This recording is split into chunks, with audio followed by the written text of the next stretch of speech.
যুক্তরাষ্ট্র ও যুক্তরাজ্যের মধ্যে একটি সম্ভাব্য বাণিজ্য চুক্তি নিয়ে দুই দেশেই ইতিবাচক। তবে বিবিসি বলেছে এই চুক্তির আশা সঞ্চার করলেও বাস্তব চিত্র অনেক জটিল। কৌশলগত আলোচনার আড়ালে রয়েছে ট্রাফিক, প্রযুক্তি নীতিমালা এবং চীনের সাথে সম্পর্কিত বিষয়গুলো। যুক্তরাষ্ট্রের ভাইস প্রেসিডেন্ট জেডি ভ্যান্স সম্প্রতি বলেছেন, যুক্তরাজ্যের সঙ্গে এটি বাণিজ্য চুক্তি করা ভালো সম্ভাবনা রয়েছে, কারণ দুই দেশের সম্পর্ক অন্যান্য ইউরোপীয় রাষ্ট্রের তুলনায় অনেক বেশি ঘনিষ্ঠ।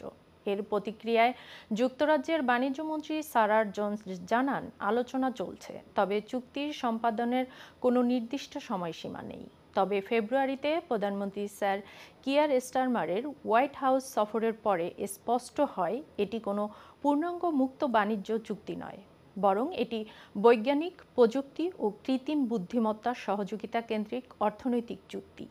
এই আলোচনার মাঝে যুক্তরাষ্ট্র 10% আমদানি শুল্ক আরোপ করে যুক্তরাজ্যের পণ্যের উপরে।